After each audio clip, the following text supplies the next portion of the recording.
an exciting event. We also had a clean cooking demonstration event where our partner Solar Sister and Ocean Global demonstrated clean cook stoves to women in Durumi as well, where they were able to see how to replace kerosene and firewood with efficient and LD clean cook stoves that are sustainable as well. So this evening, we are here for this live session where we'll be talking about ecosystem restoration, rebuilding our relationship with nature. And before I go further, I would like to introduce CleanTech Hub.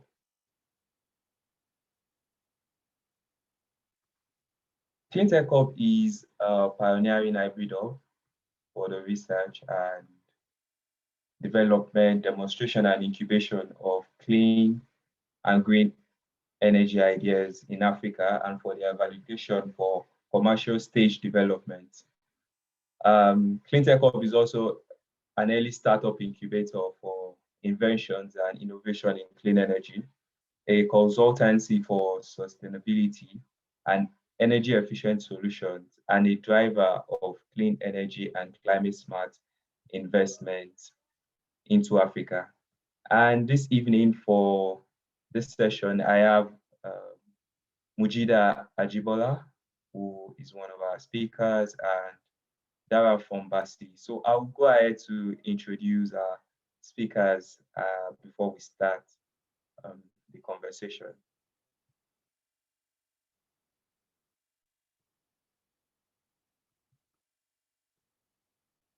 Mujidah Ajibola is a sustainability researcher and educator based in Abuja, Nigeria. She supports schools, businesses, and communities with the values and motivation, as well as skills and knowledge required for environmental responsiveness and social inclusion in personal lives and businesses. She's a Sustain Viber and the founder of the Sustainability of Abuja. Thank you, Mujidah, for being part of this. I think you can say hello to our audience. Okay, hello everyone. Good evening. Happy World Environment Day. It's very glad to be here. Thank you so much. So our second speaker for this evening is Daramfon Bassey.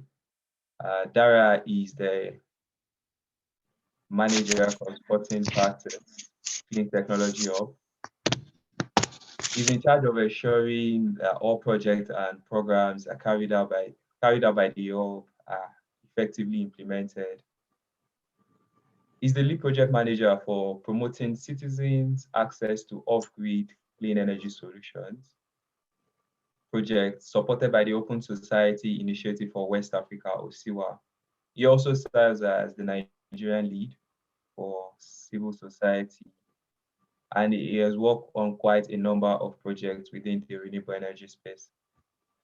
He's also been engaged with civil society organizations and community groups, and is quite involved in stakeholders' engagement in the promotion of distributed renewable energy.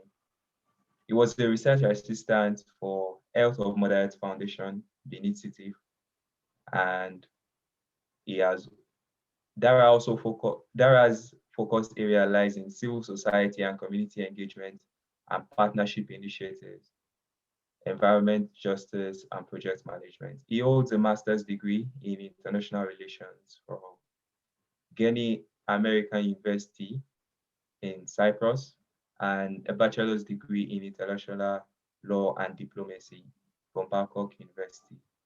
Thank you for being here, Dara. Could you say hello to our audience? Yeah, thank you. Happy to be here. All right, thank you so much. So we have a to further drive this conversation on ecosystem restoration, rebuilding our relationship with nature. We have a set of questions that will help guide and shape this conversation. And I think I will start with Mujidah Ajibola of the Sustainability Hub. And my first question to you, Mujidah, is that we've seen ecosystem restoration as being on the front burner of conversation in recent times, both at the global, national, and subnational levels. There has been a lot of talk about ecosystem restoration. So to just set the ball rolling, what are ecosystems and why are they important to humans and the environment? And what roles do they play in balancing life on Earth? Okay. Good evening again. The ecosystem, what we call an ecosystem, is a combination of plants, animals, and other natural physical features that come together to live together. They exist together in one physical space, and they have an interdependent relationship between or among themselves. So what happens in an ecosystem is that different organisms, plants, animals, human beings, and the physical components such as mountains, rivers, and even the sun, all of them come together and they have their different roles to play. So what I think is very important here is for us to understand that a lot of that there is an interrelationship. There's always this interplay between human beings and every other thing that forms the ecosystem. A lot of times, many of us believe that we are human beings and we exist exclusively of our environment. And because we believe that we have dominion over every other thing, we tend to exploit other neighbors, the way I call them. Yes, they are neighbors on this planet. So we tend to exploit other organisms, sometimes irresponsibly. But we need to understand that there is a close relationship between us and everything around us, whether they are living or they are non-living, whether they can speak to us or interact with us or they cannot interact with us. And how they help in the balance is that everything in this ecosystem has a role to play. For example, for us as human beings, we breathe in oxygen, we breathe out carbon dioxide. That carbon dioxide that we breathe out is what the trees breathe in, and then they breathe out oxygen. Yeah, it's called transpiration. So this is an example of the interdependency between human beings and plants. And a lot of times we see us cutting trees, forgetting that if we cut trees at the end of the day, it's still coming back to affect us as human beings. Again, even our food, our overall existence, it all depends on nature. So for example, our food depends on the sun, because a lot of times the sun is what the plants use to make their own food through photosynthesis. And all of us have plant-based foods, rice, beans, vegetables, all of these are plant-based. So if the sun does not, if they don't have the sun to thrive, we won't be able to eat these foods. And also for our animals, as much as we eat our proteins, we shouldn't forget that a lot of these proteins too are dependent on plants. A lot of them are herbivores. They feed on other plants. And even for those that feed on animals, at the end of the day, you realize that those animals also feed on plants. So there's this complex interrelationship between us and other physical features. For example, our oceans and mountains too, we cannot do without all of this. So every element of the ecosystem is important, and every organism also plays a role in achieving the balance. Thank you.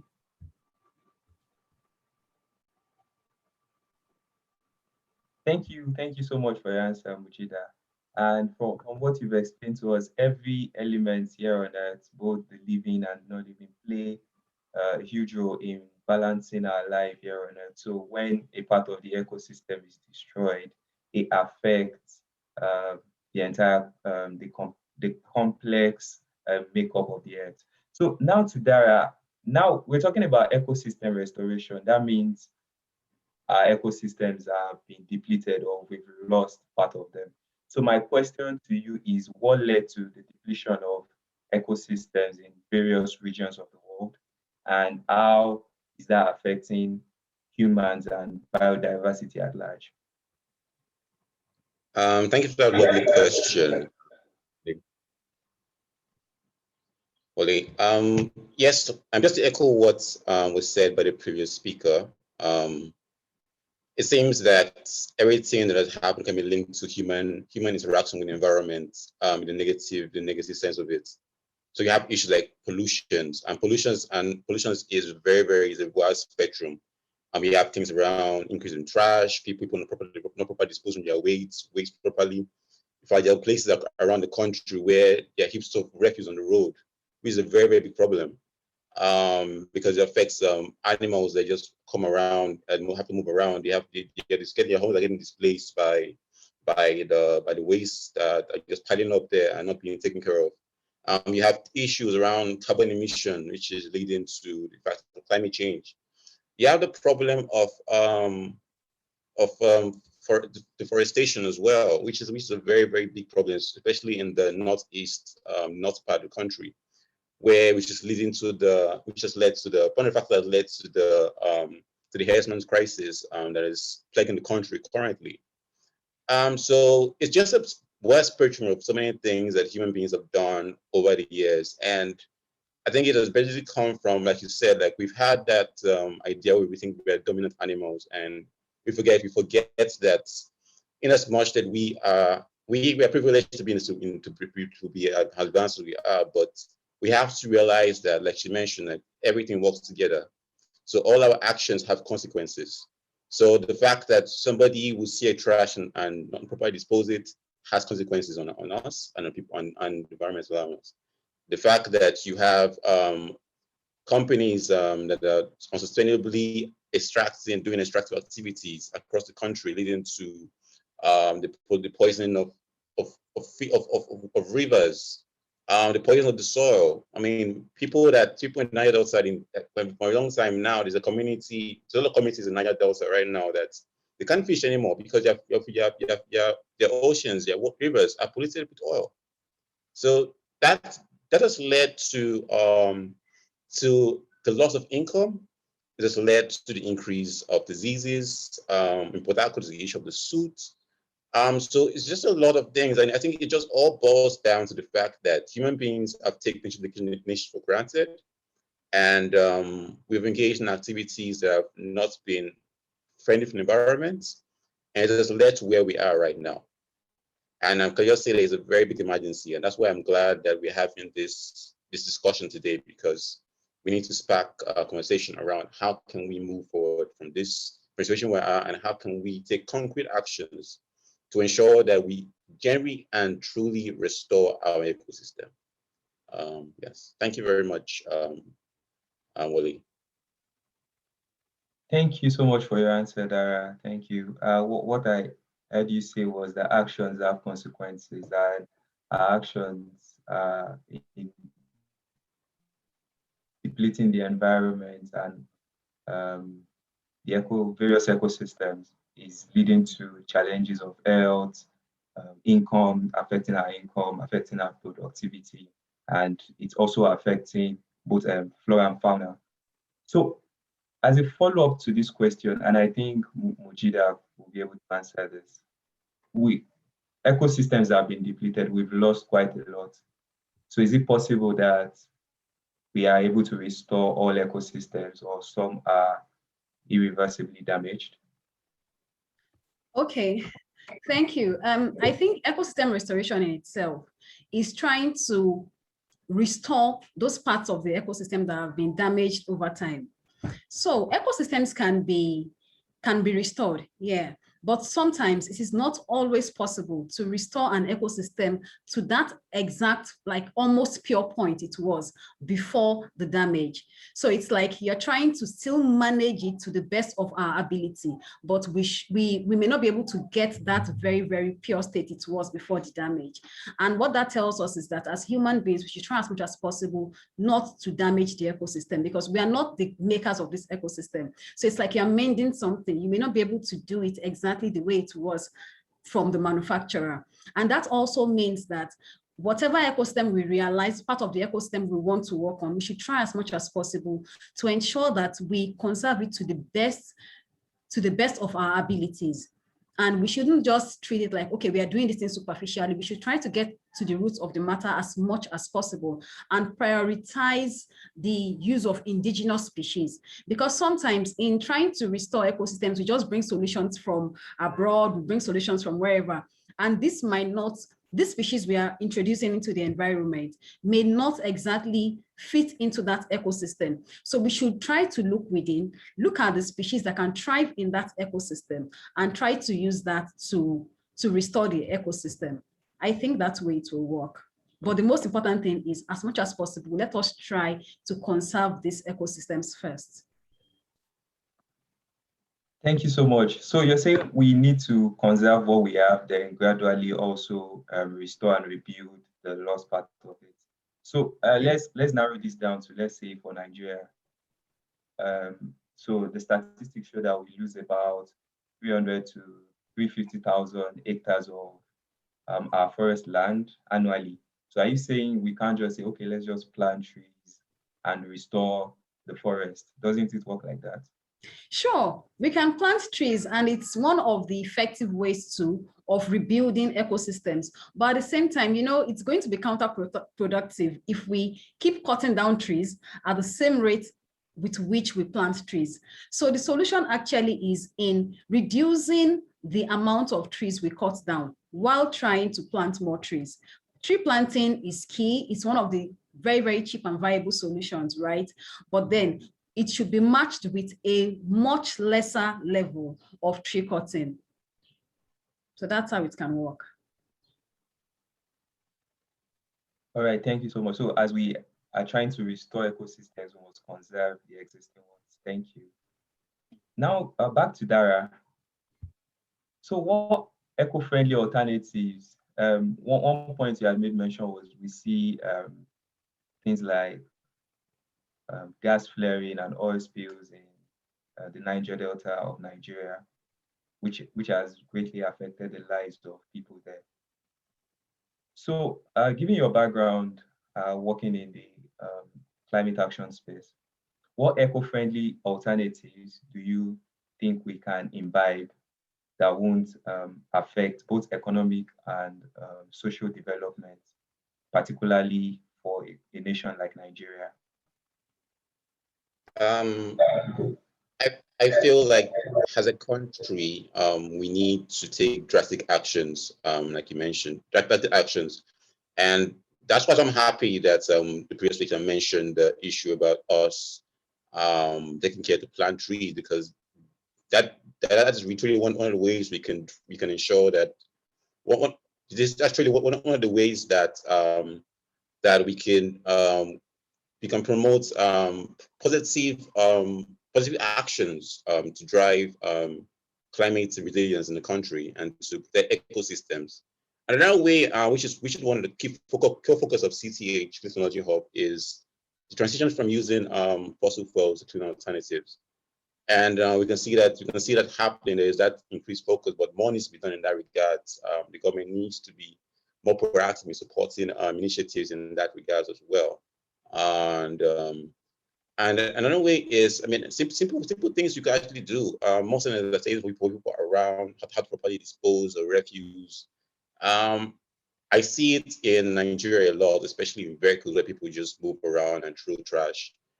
So there needs to be more ways, more laws, more things put in place to ensure that people people's psychology, it's like people do the right thing and they dispose of waste where it needs to be disposed of. That could be done through the use of specific laws, not draconian laws, but laws that could maybe enforce people and make people to behave in a way that is productive to the environment. So, for instance, you see a trash, you see something on the floor, you look at trash and you throw it. If you're driving and you're drinking a bottle and you attempted to throw it away, you won't want to do that because you are conscious of the environment. So all that can be done. And it's just a drop in the bucket. There are so many other things that needs to be put in place, like felling of trees, transition to cleaner energy, and as well as the proper waste disposal as well. But I feel like those are the ways that I could start. And like you said, there's a saying that says, "The drop water make the oceans." So every little actions goes a long way. Thank you for that, for highlighting how proper waste management, conservation, transition to cleaner sources of energy will play a great role to help us address the pressing problem of environmental degradation and climate change. So you made mention of transitioning to clean energy. How do you think a nation like Nigeria can achieve that?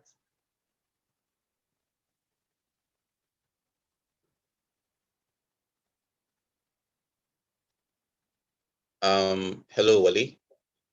Hello? Yes, sorry, please. So I said you made mention of transitioning to clean energy. How can a nation like Nigeria, given our developing states, achieve that? I feel like Nigeria has been sort of taking that step of late. We have a lot of policies that are driving it. We have initiatives that are supported by the government, supported by USAID, or the big development agencies as well. But I feel like another way we could probably we can move faster is, and it's something that, and it's, I feel like another way we can move faster in achieving this transition is by government creating incentives for solar companies, for instance, to create an environment for them. And so that could take the form of reducing of creating incentives, such as the fact that for the past few years we've been passing the issue of import duties. That is one thing that has been a big hindrance to most solar companies scaling their business as well. So I feel like that could go a long way in encouraging solar companies and other renewable energy companies, not just solar companies, scale up their businesses to reach more customers, and to ensure that we, as long as we are driving this transition to clean energy, we're also driving economic activities, also driving increased energy access, because truth is, if we rely on the current status quo of our electricity structure, to take a long time for us to achieve universal energy access. So by driving this transition, we are killing multiple birds with one stone. We're solving our energy efficiencies, we're empowering people, and we're also saving environments as well.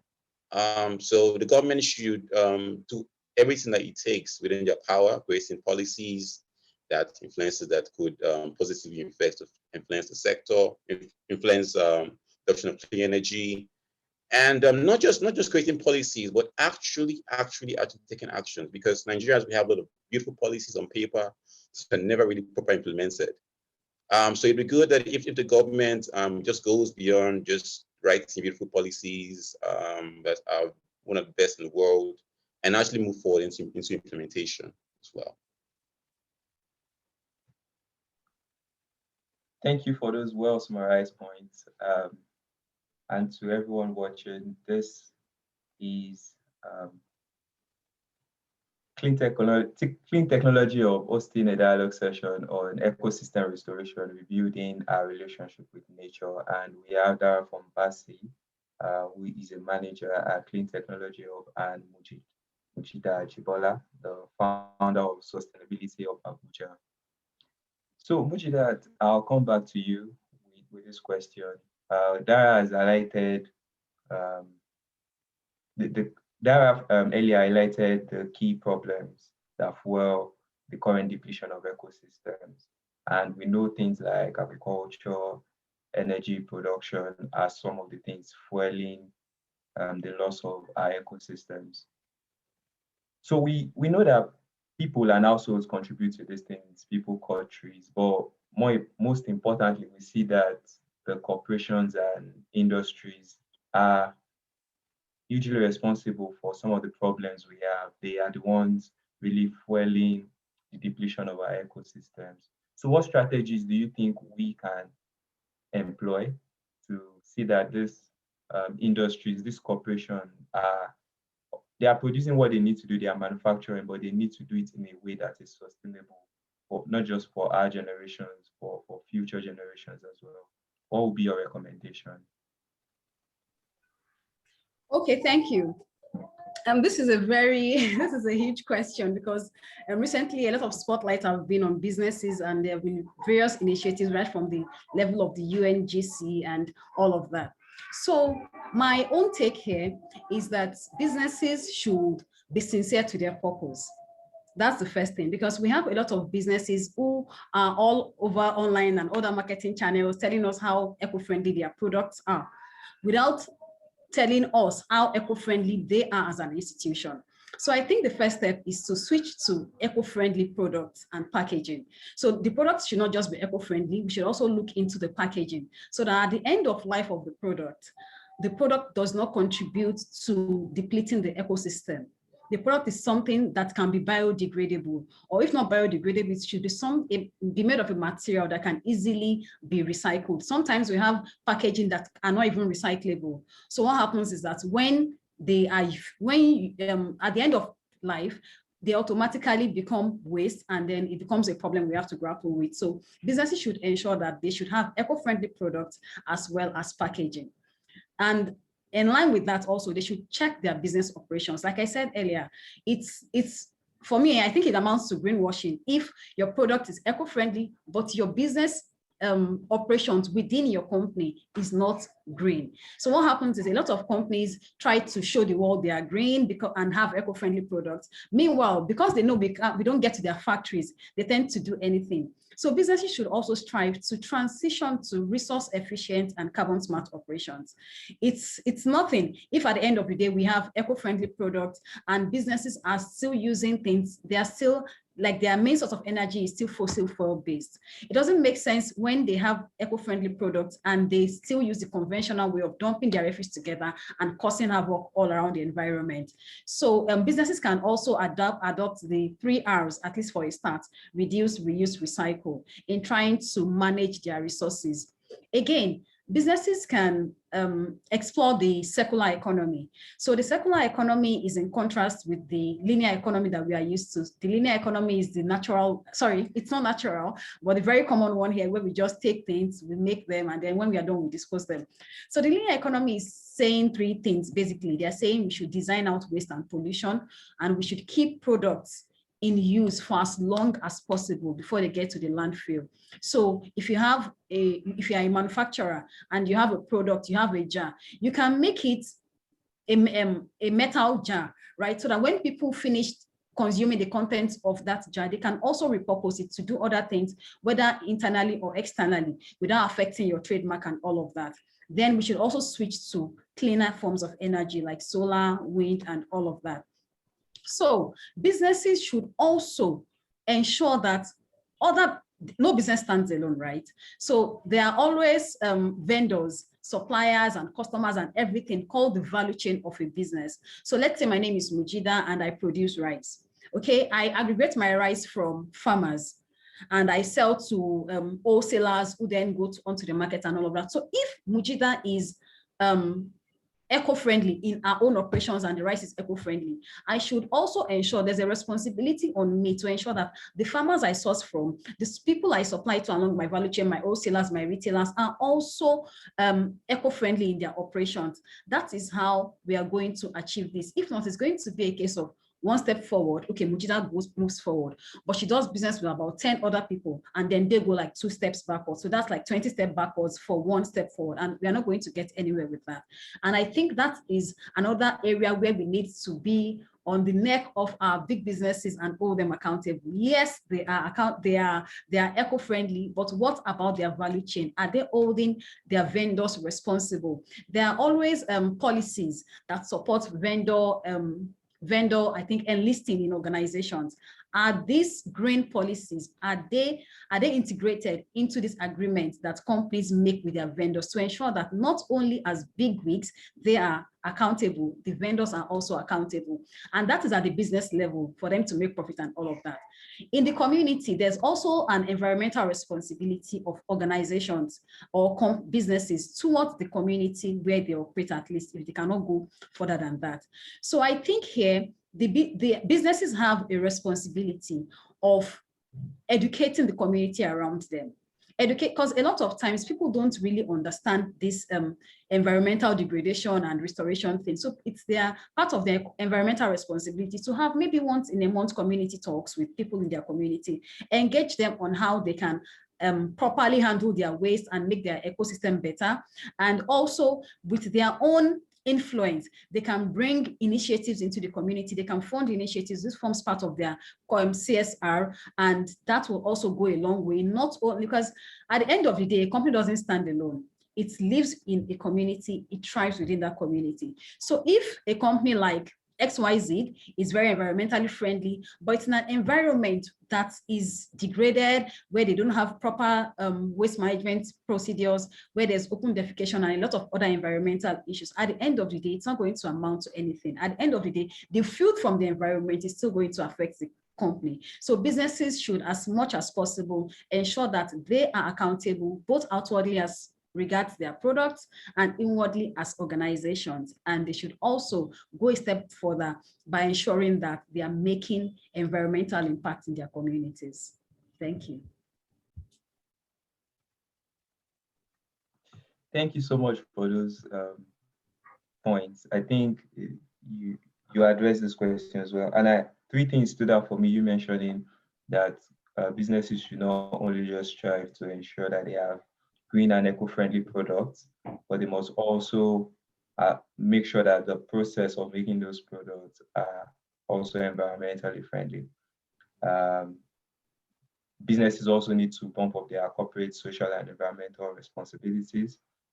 And also, very importantly, their supply chain must be sustainable. But the question is, businesses will want to look for the easiest way out. They just want to make a profit. They are profit-driven.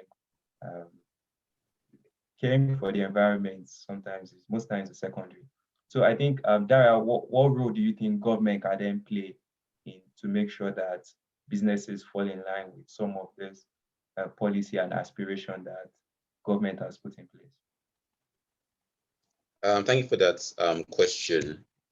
I feel like government, like I mentioned earlier when I answered the previous question, is the fact that there are a lot of policies that have been made, and you should read them. They're very awesome, they're very lovely, they're very, if I implement them, we'll discuss this problem right now. But the problem has always been the fact that they've not been properly implemented. So I feel like the first step is we need government at the political will to take all those things you're written on paper and actually implement them. And I feel like it's to go a long way in ensuring that these companies are held accountable. So for instance, there's a lot of policies that deal around how companies should properly dispose of their products, their e-waste, electrical companies. There's the policy around e-waste, hazardous exposure. There are a lot of policies around people who need to get licenses. So all those policies need to be operationalized. And as much as possible, as necessary as possible, there should be like sanctions for these companies. So if you err, I think one of the issues is the fact that so many companies especially those in the extractive industries, they've gotten away with so many other times. Whereas in other countries where they've done similar things, they've been swift action, they've been fined, they've been this. So yes, finding these companies could go a long way in deterring their actions and making them to be more environmentally responsible. So in a nutshell, is just implement the policies. We have policies that are very comprehensive. In fact, most people always say Nigeria makes the best policies. We have the best policy in the land, but the problem has always been implementing it. So the government should actually implement it. It should grow, they should develop the political will, the zeal to actually enforce these policies and ensure that these companies, especially those who are involved in the destructive practices, be it in the oil sector, be it in the lobbying sector as well, in construction sector as well. So we need those policies to be actually be implemented and enforced. Yeah. Thank you for your answers. We need to make sure that these policies are rightly enforced to hold corporate entities to the standards that exist.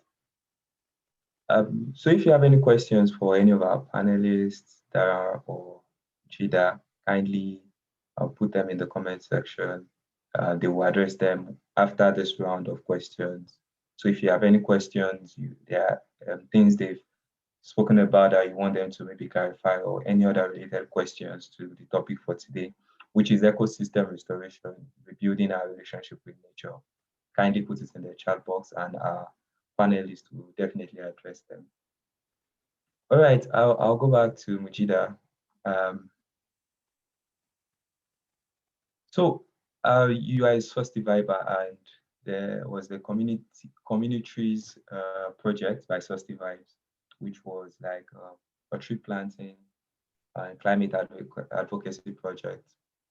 So under that project, what lessons do you think we can learn and apply to various communities in our bid to restore ecosystems across Nigeria? Okay. Yeah, so in Abuja and Lagos this year, Source Vibes through the Community Trees Project planted 5,000 trees in different communities.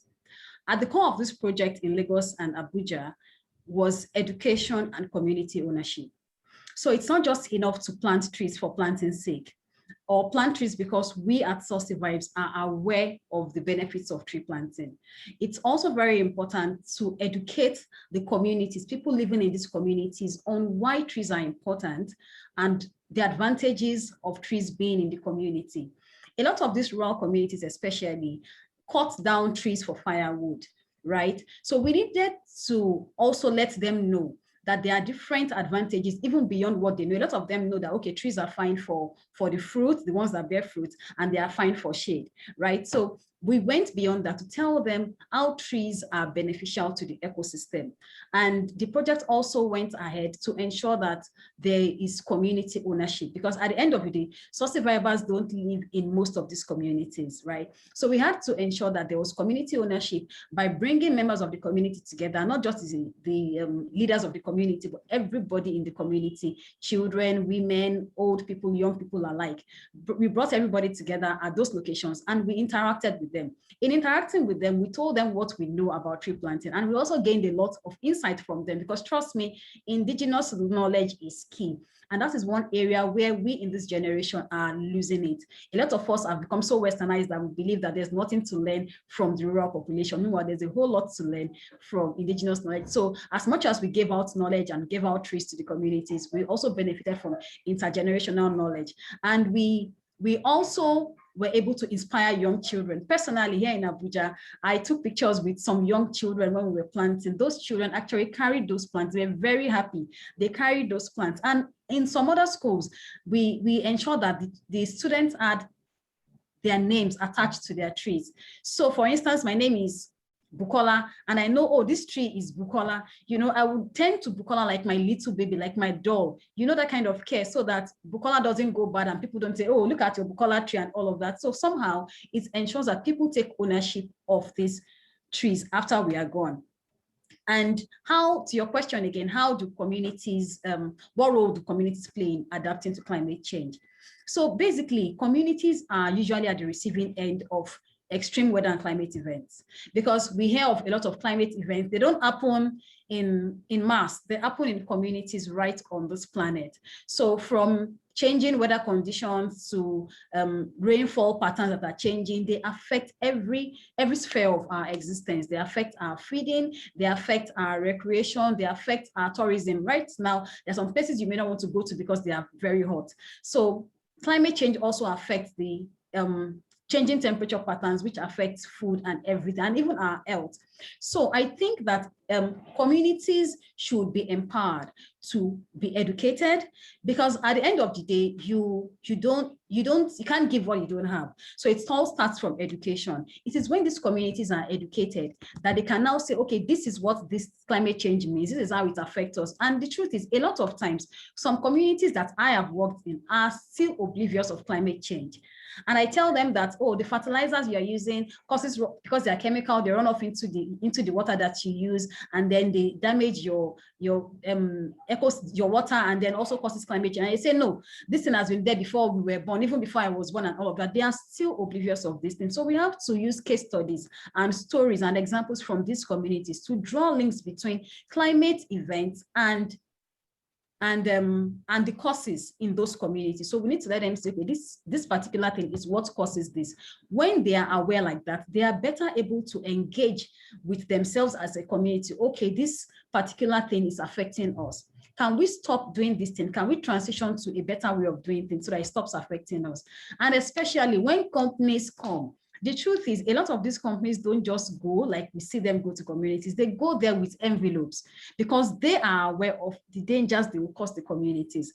But because they know these communities are not aware, they don't have this knowledge, they just go give them brown envelopes. And at the end of the day, when those communities start seeing the effect, they may not be able to really talk because of those the money they have received. So we need to also teach communities how to engage with companies. There's a community here in Abuja where we had a documentary. So what happened was, it's a mining community, and somehow a company mined, and after mining, they did not remediate. There's something called remediation after you mine a particular location. So they didn't do it. So it has left a large ditch, which is causing harm to the environment for the people living in that environment. But what has happened, the community dwellers, they know it's a problem, but they cannot even engage with these people. They don't have the knowledge, they're not equipped with those tools. So we as people that are aware of this climate and environmental things, we should try as much as possible to build the capacity of communities in terms of education, in terms of stakeholder engagement, and in terms of communication, because truthfully,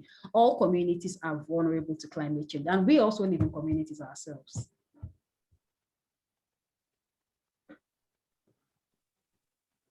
Thank you so much. One major thing I saw that you kept on repeating was that it's important to transfer the knowledge that we have to these communities to help them build resilience and to even protect their rights in the face of climate emergency. Dara, back to you. Like I mentioned earlier, ecosystem restoration we hear it very often these days. Like it's in a conversation everywhere. And even the United Nations has then declared from this decade, 2021 to 2030, as the decade for ecosystem restoration. How can we then take action to restore our ecosystems? Thank you for that very important question, Wally. Like I mentioned earlier, it's little things that we could do just little things that we could actually do to ensure that we, in our own little way, drive this restoration of the ecosystem. So things like I mentioned earlier, proper disposal of the waste. I cannot emphasize it enough because I've seen it happen many times in Nigeria.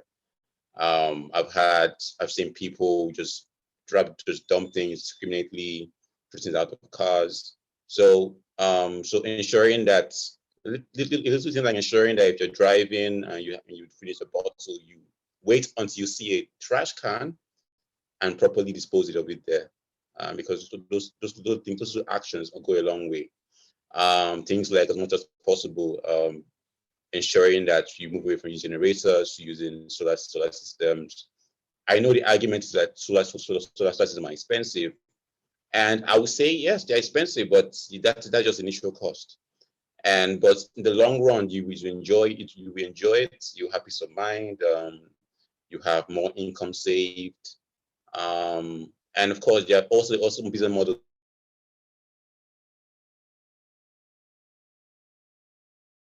Things like you mentioned, recycling also goes a long way as well. Ensuring that as much as possible, we reuse our bottles, ensure that we keep it to people who are certified recyclers. Like you mentioned, area of agriculture as well, adopting climate smart agriculture practices as well will go a long way. Because like she mentioned earlier, you mentioned a very big problem, that the fact that most people are not aware, we just do things, and people farming are using pesticides that are dangerous for environment. So just do things like ensuring that you practice climate agriculture practices like rotational agriculture, using just ensuring that we have ensuring that you respect biodiversity. So I feel like those little actions will go a long way in restoring our environment. And I believe that if we all take actions, every one of us, regardless of whether we are young, old, male, female, whatever your tribe, whatever your religion, affiliation, whatever football club you support, you have to ensure that we all take actions and do our part. Thank you. We all must take action to ensure that we protect our planet. Thank you for that. So again, if you have any questions for Mujidah or Dara, kindly put them in the comment section and they will address your questions. So we have just a few more minutes, about 10 more minutes to the end of this session. I'll come back to, so there are something I heard you stress upon is that everyone will be affected by this. So my question is, how do we help people understand this impact and how it affects them? Because I think if people don't know, they won't act. So how do we communicate? How do we engage with them to restore ecosystems, to take climate action, to also preserve natural resources? I think, like she mentioned, community engagement is very, very important. So sensitization, creating awareness, sort of what we did today at TCH, where we partner with our Society Vibes and Kaizo and SI for Deaf to do a community outreach, community sensitization, cleanup in Juromi. So things like that go a long way. Also using social media as well. Social media is a very powerful tool. So using your Facebook, using your Instagram, using your every form of social media channel, just to ensure that the message around the need for us to take action is spread as well.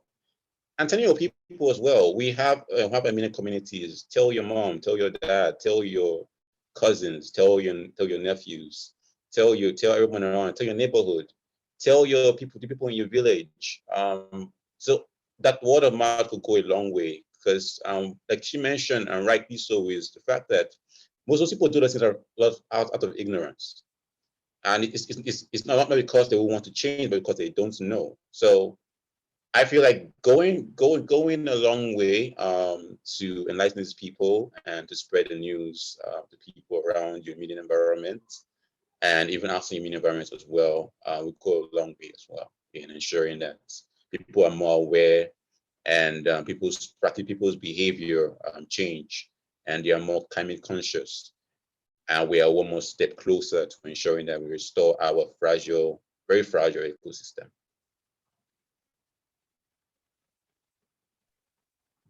Thank you so much.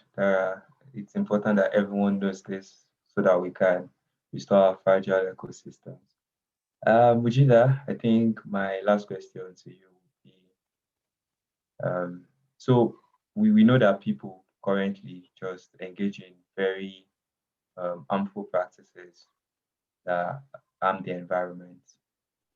And a very big reason we get here is the economic benefits. People would want to do things and just say, as we saw during COVID, people didn't obey the lockdown rules because there was poverty and people needed to earn money. So you won't tell someone to maybe just quickly switch to a better source of energy.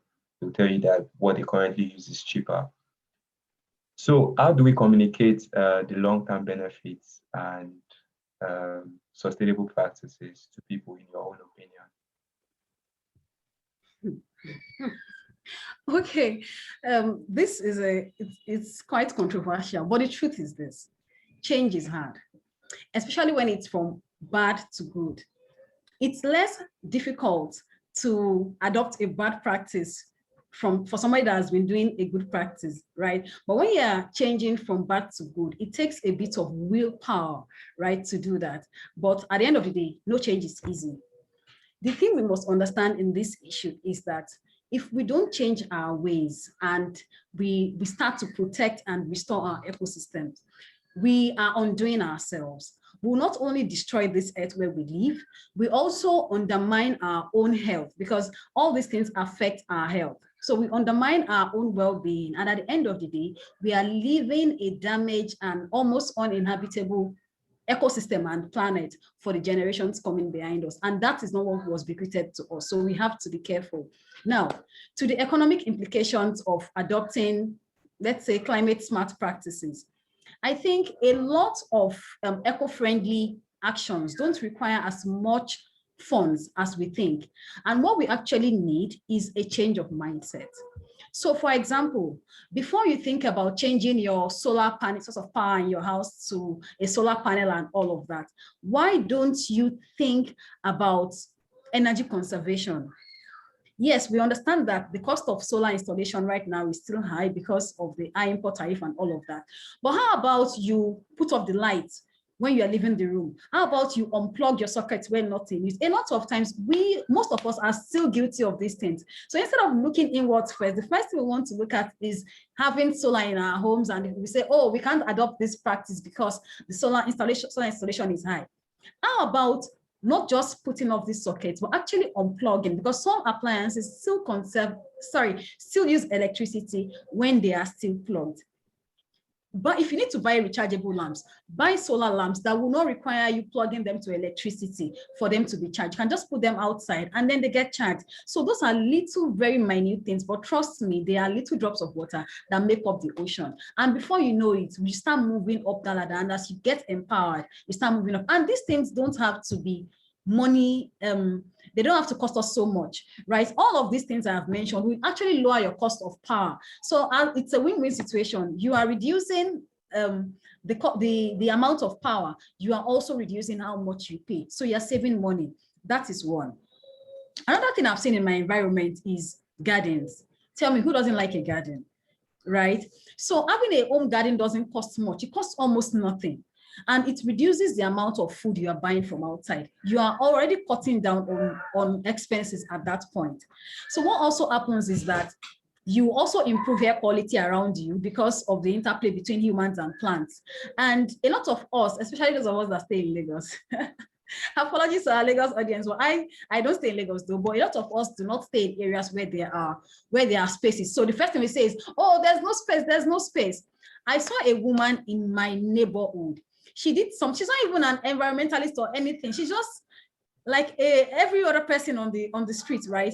But what she did is that she planted ugu and jute leaves. Okay, so jute leaves are the ones we call ewedu in Yoruba. So she planted it right under the tank.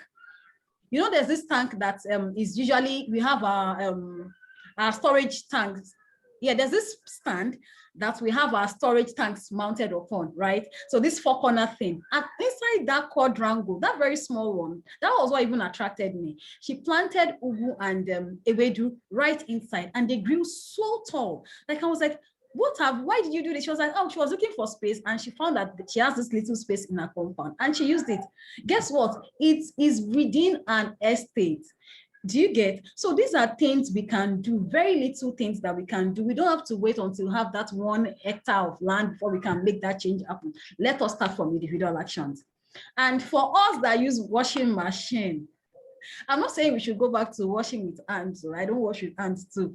But the truth is we can save more electricity. We can cut down on our electricity usage when we spread clothes outside. The sun is free for everybody, for God's sake. So instead of using more energy to dry our clothes, why don't you just spread out in the sun? And then it's better for everybody. So these things do not have to, yes, we understand that some of these initiatives, some of these climate-friendly actions have a initial high cost actually. And I would like to let people know that yes, the cost of these things are high only at the initial cost. So when you're looking at it at the short time, oh my God, I need to expend this much installing solar in my house. That is because you are spending the money at once. By the time you compare it on the long term, you would realize that you're actually saving a lot compared to the cost of buying generator, buying fuel, servicing your gen, plus the environmental cost of the emissions and all of that. You realize that at the end of the day, your solar or any other clean energy alternative is still better. So a lot of these climate friendly actions around us are almost within our reach, right? The most important thing is having a right mindset. It is that mindset and will to do that would make sure that we are being creative, and then we start seeing solutions that we never saw before because we actually have the art of doing this thing. So I would say that you don't have to wait until you have everything all figured out or you have all the money. So I'll use this this usual quote: start with what you have, where you are right now, and you would realize that yes, it's not as bad as we think it is. We can actually make change with what we have right now. Thank you. Thank you so much for your comprehensive answers. And we have a few questions and we would like to just run over them quickly. I think I'll start with Dara. You had mentioned policies, and Tunde has a question. How can we engage government to make policies, especially in the area of ensuring sustainable business practices? How do we engage government to do that in the areas maybe where they do not exist, or how government can better improve on these policies? That is such a good question to ask, and I would say that it's always good to engage with government with an angle. So it's always good to, because if you're going to the government and you're just hinging it on just one thing, it's difficult for you to get outcome that you want. So if you want government to pass a policy around sustainable businesses and stuff, you have to hinge it around maybe things like economic development. So you basically have to bring forward an argument of how that policy will impact government's goals, their targets, their objectives. Is very, very key. And it's one thing that CCH, what we've done very well is the fact that the project that we did where we looked at all these policies and we basically like summarized them into bite-sized summaries and things like that. We use it to engage the government to see, okay, this is a sensory belief. How can we operationalize them? Or there's this gap here. How can we fill that gap? And also this is how you fill this gap. This is how it will impact your activities. Help people achieve your various objectives for economic development, your Paris Agreement. So I feel like changing whatever argument that you are on things like economic development, things like the national goal of the government is very, very key. Because if there's multiple, from my experience, I realize that if you're just hinging more on the environmental impact, the government might not be, they'll be open to listening, but they will not be as receptive. So you've got to engage with government.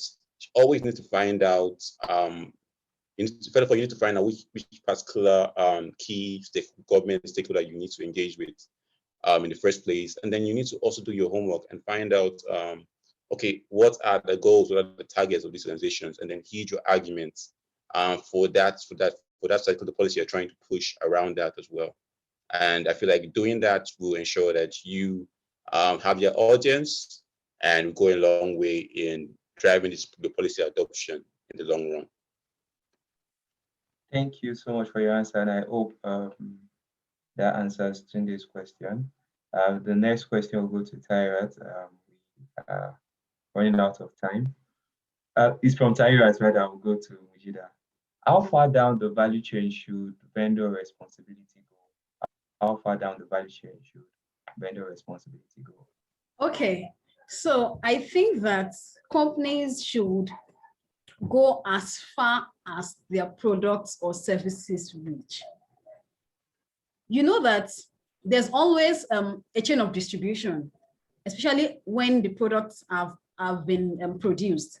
So there's a chain of distribution, and okay, a company X producing phone will not say they have made profits of their, or they have made a sale if they stop at the retailers, because if they can only go as far as the first sale to the retailers. When the retailers cannot sell to the consumers, they cannot go for another set of purchase, right? So we should hold producers accountable also. not to just slow down until they get to the last end of their value chain. That is as far as their vendor responsibility should go. And that also talks about even informing customers. While they may not be able to enforce customers because they get paid from customers, they can inform customers of how to dispose properly their products at the end of life. So you can say, okay, after using this Samsung phone, you can drop it off at the nearest Samsung dealer outlet so that they can give you probably a fee or something in return. And that also means that the company would be able to, at the same time, get that phone back, take out the the spare parts that are still very useful. And somehow, before they know it, they are engaging in a win-win situation. Customers will be the one telling themselves, Wole, you have a Samsung phone. Where is it? Oh, I've stopped using it. Please take it to Samsung, but wherever. Drop it and get paid for it. Things like that. And that way, the company is not just paying for these things. They're already getting some spare parts back, which will also feed into their eco-friendly strategy, which is, it also falls in line with something like repurposing, which is a part of the circular economy. So all these things, I think vendor responsibility goes as far as their consumers and as far as their products are disposed. So from the beginning of them getting to raw materials to the point where the products are disposed, they should check that. Thank you. Thank you for your answer. And to the final question, maybe both of you will just use this as your last words as well.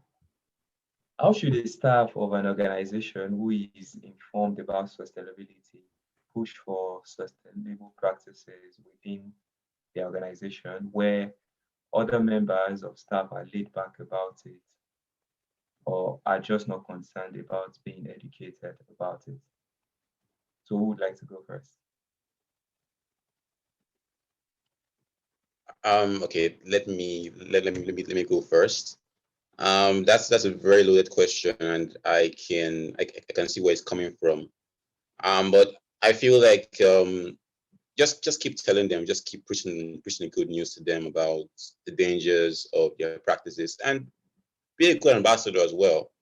Practice what you preach, and with time, people will see you, and they want to emulate what you're doing. Because if you're telling them and you're doing something else, then that means that people can see you and say, okay, you're not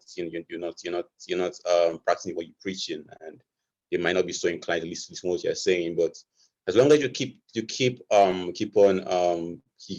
telling them about telling them, okay, don't do this, don't do that, and also you are also doing by that standard as well. I feel like with time, because like you mentioned, it's very hard for people to break habits, but with time and with consistency, and with you also showing that you're about what you preach as well, I feel like they could turn around and listen to what you're saying, and you see you start small with one person, move to two, move second person, and eventually the whole office is imbibing cleaner, more eco-friendly practices as well. But it all starts with being persistent. It all starts with you ensuring that you are a shining light in that organization. Thank you for that, Mujidah. Okay, so I think I have 3 points I would like to discuss in that regard. The first one is be the change. Like you said, don't tell me what to do.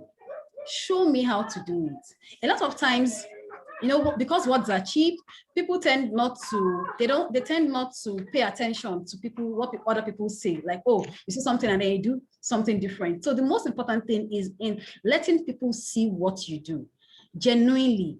Okay, by the time they see you doing it over time, they become serious. They'll start to ask questions at some point. Okay, this thing that you're doing, what is the essence of it? Whether they're asking in good faith or in bad faith, latch upon the opportunity, educate them, show them the differences. Then another thing is that we also need to get our top management along, which is very important. So I would say we should involve our leadership in, for example, events such as this. Send to your company's WhatsApp group. Whoever can join in can join in. Little by little, they get to see that, oh, it's not only you as an individual that is doing this thing, other people are doing it. And there's this psychological thing about mass action, where you see people doing things whether or not for you're being sincere with it, you want to do it too. You want to be seen as somebody that is part of the trend. Yeah. So even if they are not doing it in with that sincerity at first, even if it's for marketing or something, let them start. With time, you get to tell them how to do it the right way and what they actually stand to gain from it. Then you can also start to pilot initiatives in your office. Okay, buy the waste bins, label it, even if it's just A4 paper, label it, paper, bottle. Somebody will laugh at you the first morning, like, what are you doing, Wole? The next morning, they'll be like, oh, when I want to throw my my biscuits wrapper away, I don't throw it inside bottles. Naturally, my common sense will tell me to, just like that. Before you know it, the organization will say, oh, we have a CSR we want to do, or we have people from next year coming to our office. Let us scale up what Mr. X has introduced to us. Before you know it, the change will happen. Change is hard, and it's not a one-day thing, because this situation that we didn't get here in one day. So we are not going to live in one day. But please, we should keep up the work. Let's not get tired, and let's keep living the values. It will come. Thank you so much, Mujidah. Thank you, Dara, for such a wonderful session. Thanks for sharing your wealth of knowledge with us, and highlighting how we can take action and also restore our ecosystems. So, as you say your buys in one sentence, what do you want to hammer on again? What do you want to tell us about restoring our ecosystems and taking climate action? Let me go with Dara. Just close it out. I would say, like I mentioned, everybody has a role to play. Don't think that, okay, that I'm too small, or I'm too young, or I'm too old. We all have our own part to play, and this climate restoration is very, very important. Not just for now, but the future generation, because believe me, it's getting scarier and scarier every day. I mean, when I was younger, it used to be about August break, and where there's no rain in August, but now it rains in August. You can't predict the weather anymore. So that just tells us that it's now more than ever, we need to take action, or we need to do it now. So just play your little parts, dispose of that trash properly, recycle, like she mentioned, the fact that be more energy efficient, very, very important as well. And then in agriculture, ensure that you practice correct practices that are climate friendly as well. And I believe if we all play our part, if we all do or play our role, then we'll be one step closer to achieving climate restoration, if not now, but in the near future. Thank you so much. Mujidah? Okay, so I would say communicate. Whether verbally or non-verbally, just ensure that every day you wake up, you communicate this eco-friendly message to at least 1 or 2 people. Tell them with word of mouth, show them with your actions. If they are not likely to yield the first day, but as much as you keep hammering on it, someday they will change. And in communication, please do not force them, do not coerce them, and do not blame them. Nobody likes to be blamed. So whatever you're going to do in terms of criticism, please let it be constructive. Thank you. Thank you so much, and thank you to our audience who engaged with us throughout this program. Thank you to our panelists as well. And like we said, today's World Environment Day, and we have engaged in quite a number of activities to commemorate the day. So would like you to keep living sustainably, keep practicing and taking climate action. So till we have our next program, thank you for joining in. Thank you for taking our time to learn today. And we hope that together we can be that generation restoration. So thank you, and bye, everyone. Bye. Bye. Thank you, everyone.